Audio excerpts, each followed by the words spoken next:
This meeting is being recorded. Okay. So, welcome everyone. This is our second Communication Bill of Rights presentation for this year, I believe. We are going through all the Communication Bill of Rights for this year. It is our focus and our topic at NWACS. And tonight we'll be talking about rights 2 through 4. Oh, hold on a sec. There we go. Okay, so I'm Margaret Edwards, I'm a speech therapist in the Renton School District, and with me is... I'm Carolee Worth, and I'm a speech language pathologist at Snohomish Speech and Language. And anybody else want to introduce themselves? Thank you. I am Alicia Elverson, and I work for Smartbox Assistive Technology and am a product specialist in Washington. Thank you for joining us. Yes, definitely. So we're just going to go through, talk about the Bill of Rights, and then at the end, if anyone has any questions, you may ask any questions. So next slide. So a little bit about NWACS before we get started. It stands for the Northwest Augmentative Communication Society. It's been around here in the Northwest since the 70s, and across the country, we're one of the longest running, I should tell you, I am a board member. So we're one of the longest running organizations of this type. And we have an annual conference, and I can't tell you who's going to be coming October yet, but you are going to be so surprised and pleasant. You're going to want to come when you find out who's coming to our conference in October. And we're totally run by volunteers. Yeah, I think that. So today, in the little time we have together, we're going to talk about the relationship between the communication functions and the Communication Bill of Rights. Talk a little bit about requesting, the role of refusal and how that relates to the Communication Bill of Rights, and also about expressing feelings and preferences.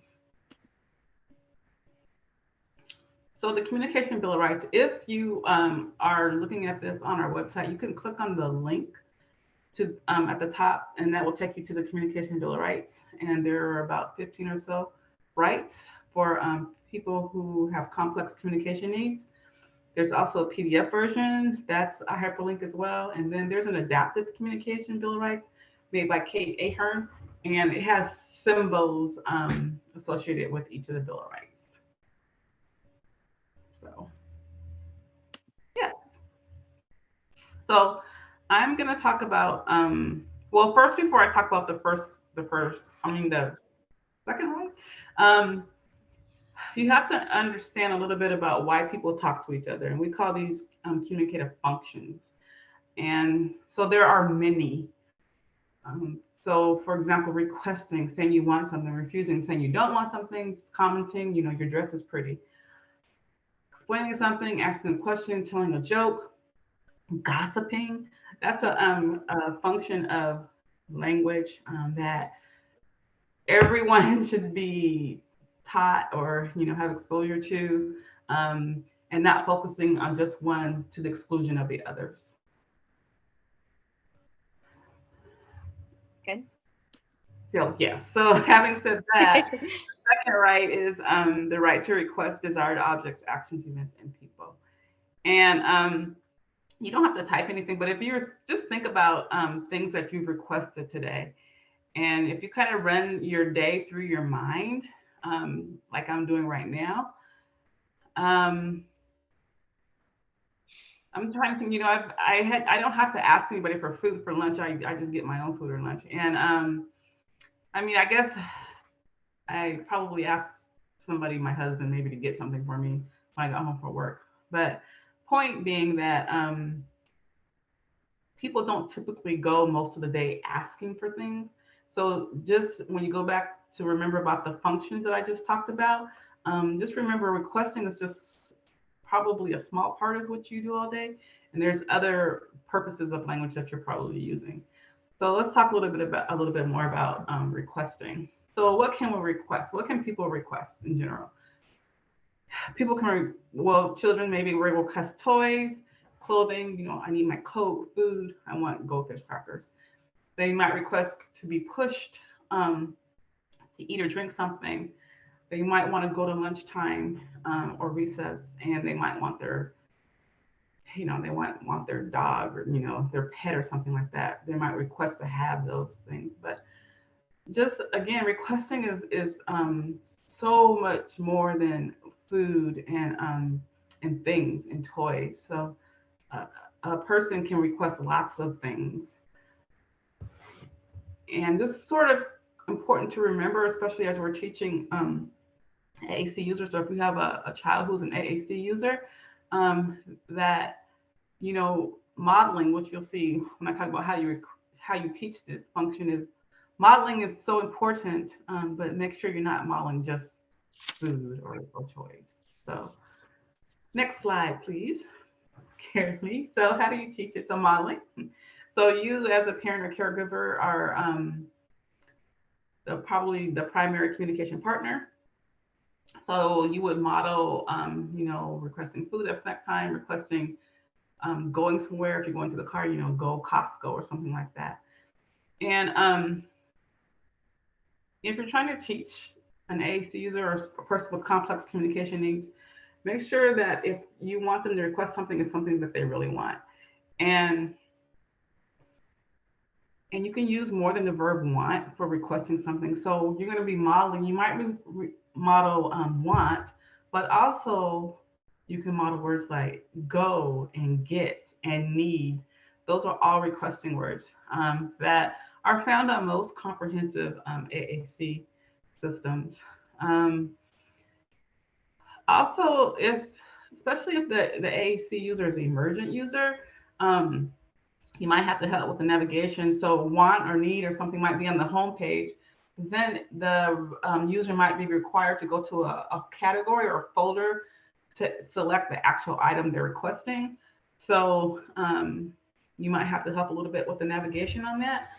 And remember to use a prompting hierarchy. There's a link at the bottom of the slide to prompting hierarchy I like to use by Rachel Langley. And it's a long document. So just scroll to page 62, and she explains about prompting from least to most prompting.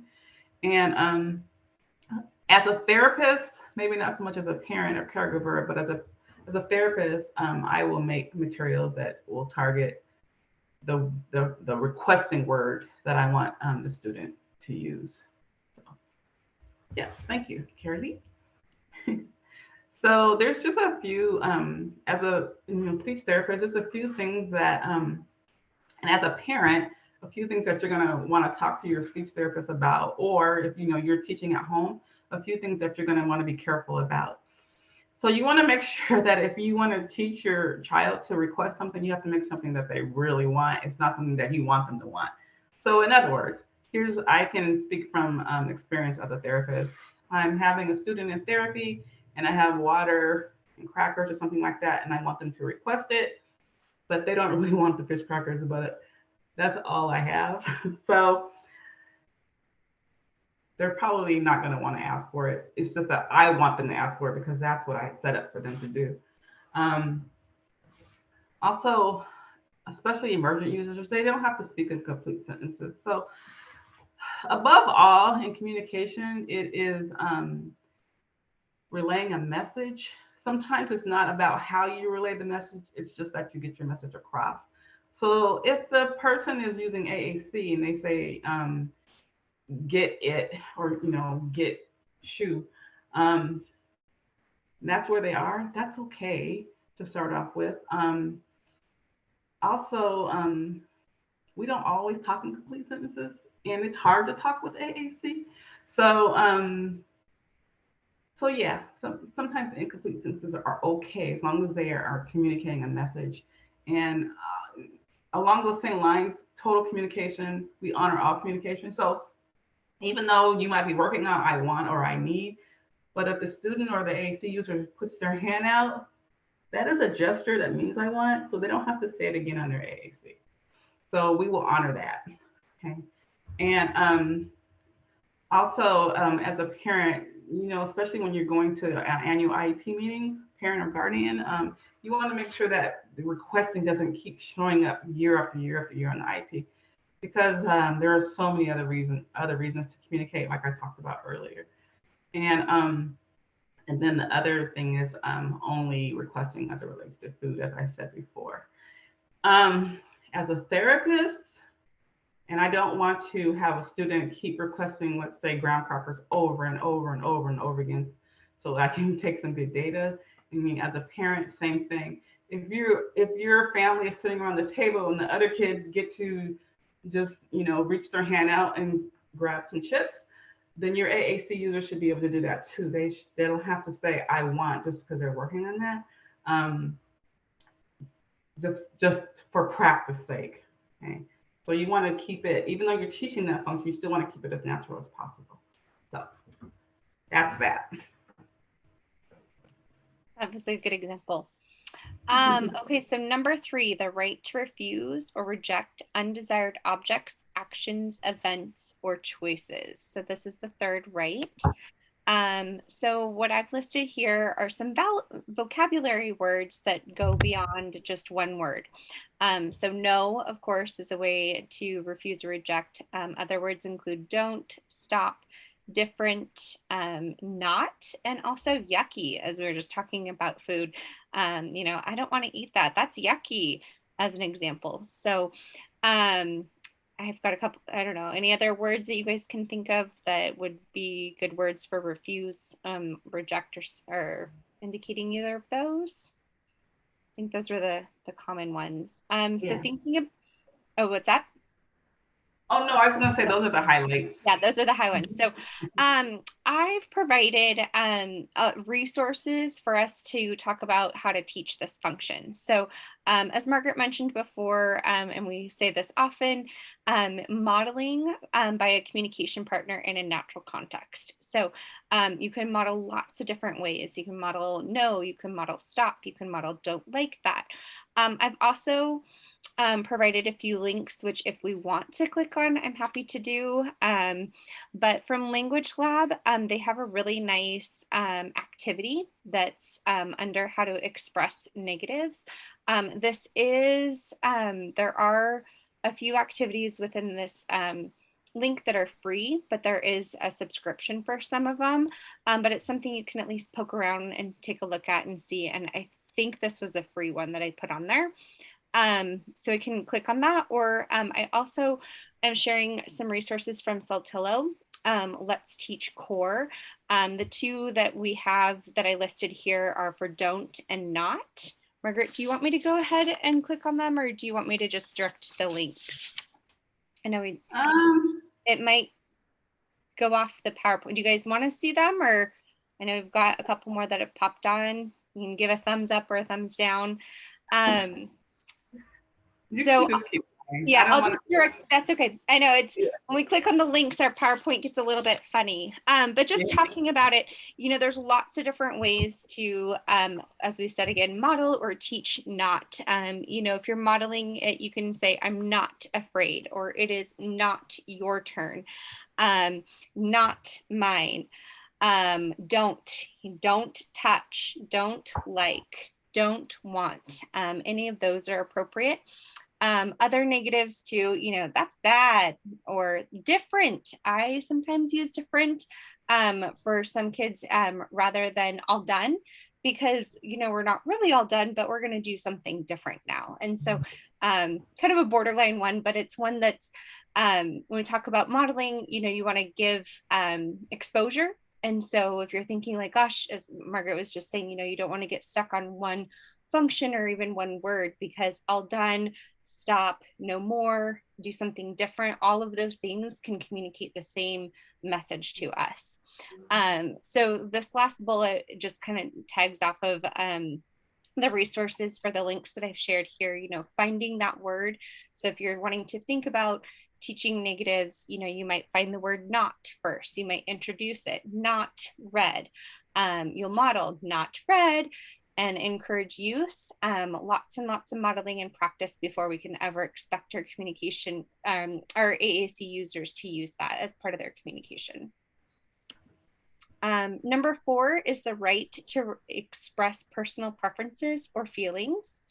So vocabulary words that I just thought of, again, it's not limited to this, but some vocabulary to think about, for preference or feeling. I like that. I love you. Again, something different, because it could be a preference. I want to do something different. Do the same thing. Express, excitement, or, this is fun. Here's the word want. It works its way in there, but a preference can be something that you want. So just thinking about it again in another context. And I think I have the word yes, is that right? My little bubbles on it, sorry. Other feeling words. So some positive feeling words could be happy or excited. Negative feelings, you might feel angry, you might feel sad, you might feel mad, frustrated, or worried. That was a good one. As we were compiling this presentation together, I was like, oh, worried's one that I don't typically work on, but it's an important feeling to talk about. And then also feelings for a state of being. So you might feel tired, or you might feel hungry or sick or thirsty. So those are just some examples, thinking about either your child or the children you work with. There might be a word that resonates with you that I've left out. If anybody wants to share, you're welcome to. Just gonna take a look right here. But otherwise, we'll move on to how to implement these. So teaching this function, again, modeling, you're going to use the word in context, often paired with your verbal speech, just like when you're talking with your child. So with whatever system you're using. So if we're saying you don't want that, don't like, no thank you, yes, like, this is fun. Or you might be feeling happy. One I didn't put on here, but is excited. I use that with a lot of my kids when their vocalizations changes. I use frustrated and frustrated and excited a lot, because often I feel like, oh, are you excited? You might be feeling happy. So I'll teach both of those, happy and excited, frustrated or different or don't like, often kind of clumped together. Again, some resources, some links for anybody to click on to go take a look at. One of the things that I found that I shared as the manual book that I feel blank when. So this is something that you could, if you're a parent, you could make at home. If you're an SLP, you could make for your students or your team, or even better, together, your SLP and your parents. You guys can talk about, I feel happy when I see mom, or I'm excited when I go outside, or I feel frustrated when it's time to leave. So you can, when you click on the link, there's some really nice pictures, and you can add pictures either from the child's system or some personal, like actual, photos of like that person feeling happy, or a picture of mom, or a picture of school, or, I'm excited when I go to school, or I feel worried when I get on the bus, I come home, I'm happy, or whatever the examples are. And so I brought up worry because that was a good one. I was like, oh, that's something I should probably talk about more. So again, Saltillo has some nice resources. Margaret and I were talking just at the beginning of this presentation. I don't have the link right in front of me because I am presenting, but if you go into Saltillo and implement, underneath there, they have chat corner. I think that's right. Implementation, excuse me, chat corner. And then on the left-hand side, there's some really nice resources. Let's Teach Core, Active with AAC, and choosing Core First, or an activities-based approach. I think I might have misquoted those, but they're right there on the left-hand side. So a lot of these links came from there, but if for some reason you're like, I can't find it, you might have to do a little digging.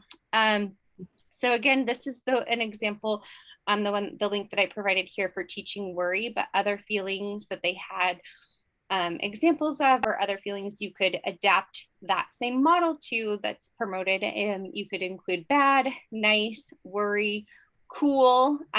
So both like for temperature, this feels cool, or also like that's cool. So you can kind of pick and choose. And then also love. Another resource, so thinking about preferences, I do like or I don't like. Again, this one came from AAC Language Lab. So there's lesson plans, I do and I don't. If you click on that, it's more of a low tech system. I mean, you could model it on a higher tech system, but taking pictures and kind of either writing out, I do like apples, I don't like bananas. And so kind of making some groups or categories. If your child's literate, you can write the words out. So just some ideas on how to talk about these things you do like or things you don't like. And then, so again, following the model of finding that word, introducing it, modeling it, encouraging them to use it. A lot of our time is going to be spent in modeling and then providing opportunities for them to use that word before we can ever expect them to use it. So just wanted to share those resources, lots of links tonight, but I feel like it's nice to kind of have a little piece of paper. It's a nice PDF paper that you can look at and think, oh, provide some examples and something that you can follow if that's a good learning resource for you. Oops, sorry, I'm going to click. Oh, there we go. So resources, we compiled all of those links again. We talked about the Bill of Rights at the beginning, but here on the last page, we've got some of the resources that we mentioned. There's another link there for the Bill of Rights. Better than prompting, I think you said it was page 62 or 63. Scroll down there and it can talk about prompting. Feel free to read the whole document. And then Saltillo implementation. So that's a good link. So implementation, and then on the left-hand side, there's a lot of options there. But you can look for active with AAC and teaching core. I believe those are the two. And then language lab. There's lots of free lesson plans as well as activities. And then there's some that you have to pay for as well, but it's pretty reasonable and it could be worth it. So that concludes our presentation for tonight, just talking about some of those different functions. We talked about requesting, refusing or rejecting, and then also expressing preferences, which can be something that they like or want, as well as a state of being or feeling.